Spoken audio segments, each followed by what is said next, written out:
Welcome to my channel दोस्तों। What is the Kaal सर्प Dosh and how to remove it. काल सर्प दोष क्या है और कैसे इसका निवारण किया जाता है। आजकल दोस्तों बहुत से लोग काल सर्प दोष से डर जाते हैं कि हाय मुझे काल सर्प दोष है, और बहुत से लोगों को डराया भी जा रहा है कि तुम्हें काल सर्प दोष है, काल सर्प दोष है। तो काल सर्प दोष जो है, जब भी हमारी कुंडली में, आप यूँ समझ लीजिए कि जब भी हमारी कुंडली में पॉजिटिव ग्रहों के साथ नेगेटिव प्लानट या नेगेटिव ग्रह इकट्ठे होकर बैठ जाते हैं तो उसको हम काल सर्प दोष कहते हैं। हमारे शास्त्रों में जबकि काल सर्प दोष का कोई बहुत ज़्यादा उल्लेख नहीं है, लेकिन इसको जिस प्रकार से डराया जा रहा है कि काल सर्प दोष, तो लोग डर जाते हैं। बेसिकली अगर देखें लॉजिकली, राहु और केतु ये क्या है? ये सांप है। जो राहु है वो आगे का हिस्सा है और जो पूंछ है उस सांप की वो केतु है। यानी कि राहु सर और जो धड़ है वो केतु है।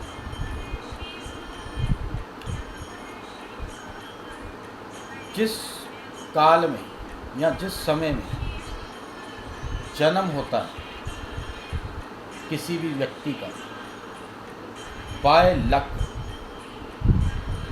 या उसके पिछले जन्मों के कर्म अनुसार, यदि उस समय में जो हमारे राहु केतु के बीच में यदि हमारे पॉजिटिव ग्रह इकट्ठे आ गए, फंस गए उसके बीच में, तो वो काल सर्प दोष माना जाता है। परंतु राहु जहाँ बैठा है वो प्लानेट पॉजिटिव है, यदि उसकी डिग्री अच्छी है, वो अच्छा है और राहु का प्रभाव अच्छा है, राहु की दशा अच्छी है, नक्षत्र अच्छा है, तो भी काल सर्प योग बनेगा। ऐसे बहुत से एग्जाम्पल हैं जो इस समय इस नक्षत्र में हुए, लेकिन उन्होंने बहुत तरक्की की। फॉर एग्ज़ाम्पल अपने बैट्समैन मिस्टर सचिन तेंदुलकर, जी हाँ। परंतु काल सर्प दोष का ज़्यादा इफेक्ट तब दिखता है, राहु केतु यदि कुंडली में खराब हैं और बाकी ग्रह भी उसके लपेटे में, तो काल सर्प दोष का ज़्यादा असर होता है। यदि आपको सरल शब्दों में कहूँ तो आप यूँ भी कह सकते हैं कि जिसकी कुंडली में राहु और केतु बहुत ज़्यादा खराब है, तो उसको भी आप काल सर्प दोष का नाम दे सकते हैं। लेकिन इतने घबराने वाली कोई बात नहीं। अब मैं आपको बताता हूँ इस काल सर्प दोष है क्या। काल माने समय और काल माने मृत्यु। सर्प जैसा कि आप जानते हैं, सांप क्या करता है? टेढ़ा मेढ़ा चलता है, ठीक है ना। तो जब समय आपका टेढ़ा मेढ़ा चलता है तो उसका सीधा करना पड़ता है। यानी कि राहु केतु जब टेढ़े मेढ़े चलते हैं, या काल सर्प दोष जब टेढ़ा मेढ़ा चलता है, तो उसको रेमेडीज और उपाय द्वारा सीधा किया जाता है। इसी का नाम काल सर्प योग है। काल माने समय और मौत। सर्प माने टेढ़ा मेढ़ा चलना। जब समय आपका खराब होता है, राहु केतु खराब होते हैं, तो वो काल सर्प योग है और कुछ भी नहीं, सीधा सा गणित है। जब आपकी डीओबी में ये सिम्टम दिखते हैं तो समझ लीजिए काल सर्प दोष है। मान लीजिए किसी की डीओबी नहीं है, तो आप इस tariके से भी उसको एनालाइज कर सकते हैं। इसके कुछ सिम्टम इस प्रकार भी हैं। यदि किसी की शादी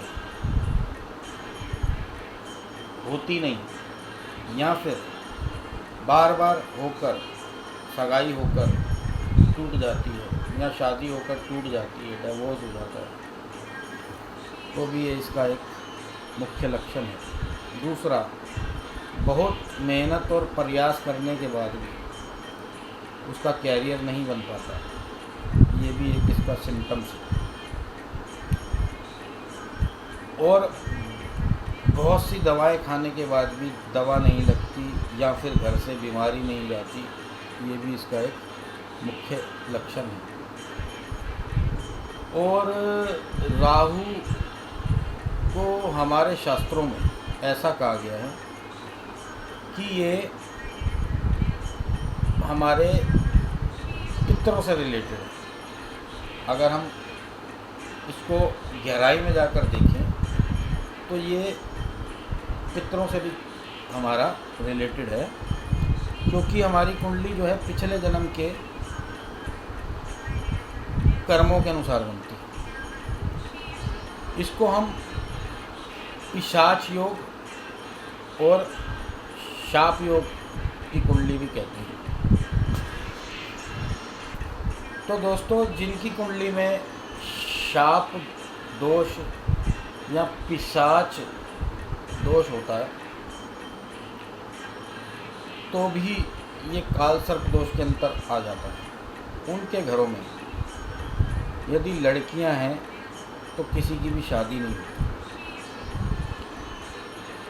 या फिर वंश वृद्धि नहीं होती, लड़के की शादी नहीं होती, या फिर यदि लड़की की शादी हो जाए तो पति की मृत्यु जल्दी हो जाती है। इनमें से कोई भी प्रॉब्लम हो सकती है।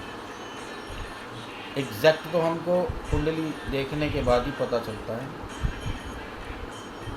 अब मैं आपको बताऊंगा इसके सरल रेमेडी कि यदि किसी की कुंडली में राहु केतु खराब है, पिशाच योग है, शाप योग है, या आप उसको कहें काल सर्प दोष है, तो क्या करना है। आपने सबसे पहले देखिए कि ये है काल सर्प दोष।